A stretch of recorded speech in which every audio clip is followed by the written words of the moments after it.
Yo, what's up, guys? I want to just throw together a little video and a guide talking about my favorite PvP build that I've used so far. It's by far my favorite for invasions. It's the Madness build. It uses all the incantations for Madness, and it uses Vyke's War Spear, which is passive Madness build, as a status effect. I'm using basic talismans for stats because I think that it's super worth it, especially at lower levels like I do for invasions, and stamina regen because stamina regen is insane.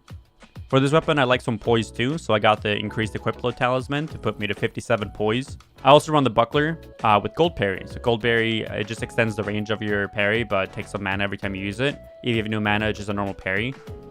Gold parry has changed my life against Moonveil because Moonveil users just spam, and parrying them is insanely easy.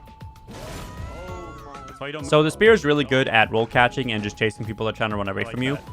You can very easily delay your attacks when people are rolling and just kind of hit them in between rolls to build some status effect. And while you can roll the status proc of Madness to avoid the damage, you will still get stunned even if you do it. What I find a lot of success in doing as well is this little backstep into hit, but I would just reverse the backstep midair and just do a really quick chase into people to kind of close that distance that they don't expect me to do. Both the ranged incantations can be charged up to deal more damage and build more Madness. I hit both of them, and they both got Madness. I did not know you could hit multiple people with this. And then you have the sick weapon art that hits hard, deals insane damage, and builds Madness.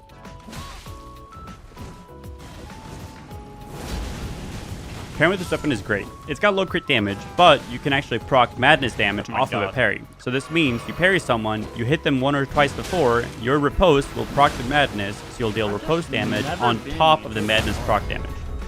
Compared to how much damage I'm doing. You know that? Oh my god. This shit is too funny.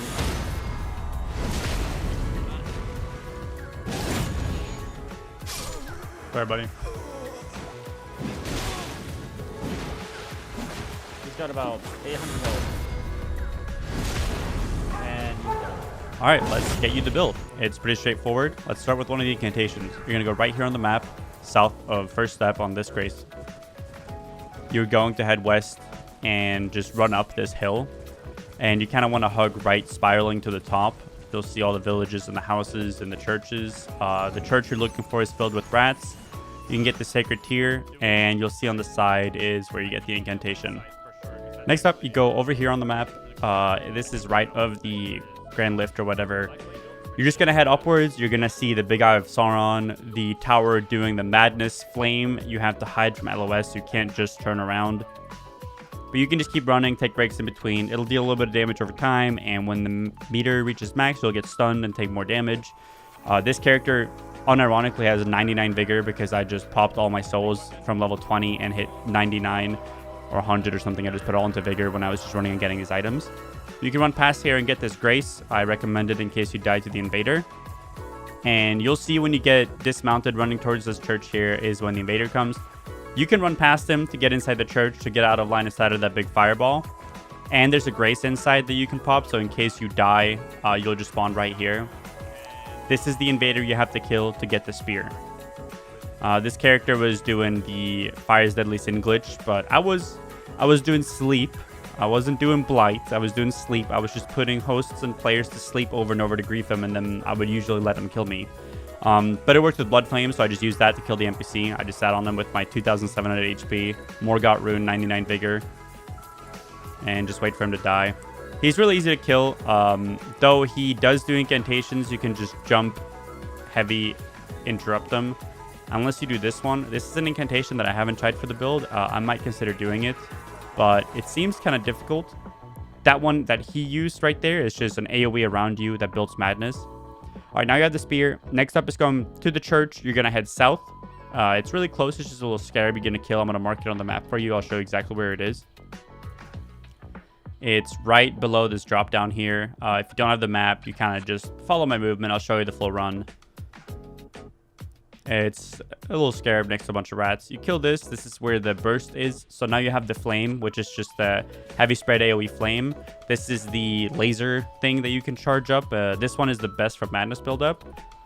Next up is gold parry. You're going to go here on the map. You're going to run up and then go on top of these rooftops. Running up, you're going to jump on the left rooftops if you're running uphill. You follow the rooftops, you jump down and heavy kill the scarab. If he teleports away, you just chase him and play the little mini game. Really easy. That's a gold parry, super optional. Next up is the grab. This one's going to be tricky and kind of long. It's optional if you don't want this grab. You can see it in the clip right here. You don't have to do this. I just hit this inescapable frenzy the first try. Now, it's annoying to get this, so if you haven't been here before and you haven't played through the game normally here, you won't recognize a lot of these areas, and I cut it up a lot. I suggest don't do this until you've actually been here and played through it. The map design here is phenomenal. It's an amazing area.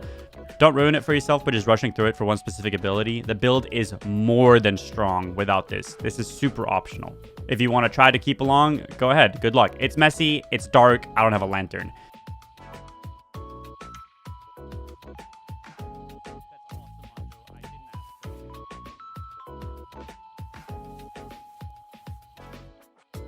Go to this waypoint, drop that into the sewer to get the underground grace, and then you just kind of follow this lead right here.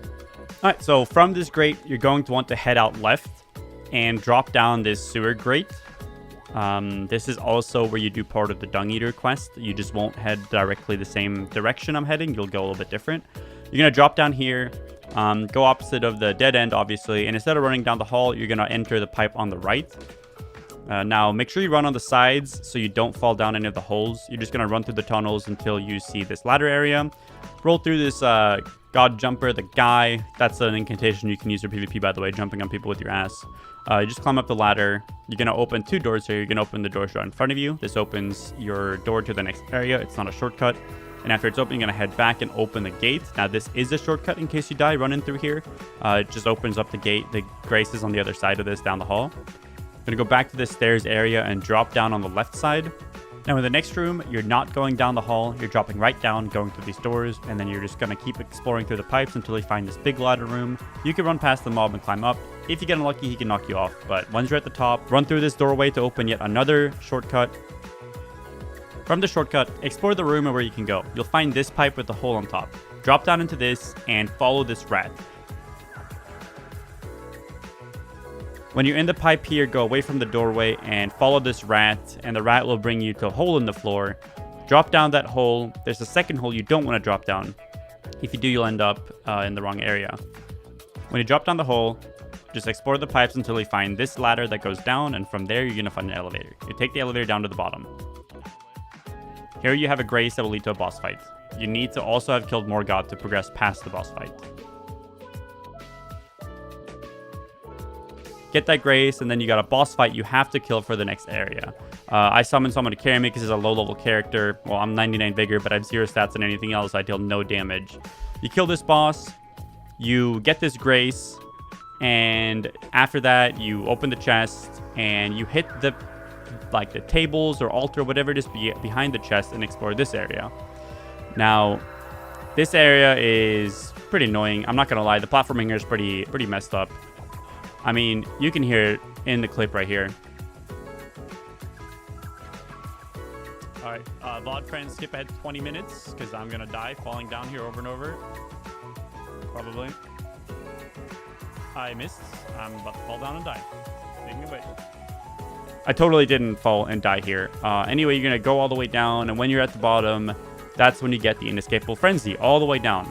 And from here, you walk down the stairs, you drop down on the floor, and this right here is where you take all your armor off to start the 3 fingers ending. So, yeah, do that if you want.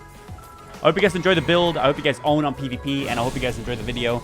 Let me know if you guys want any other builds. Just leave a comment if you have any requests or anything like it. Peace, guys.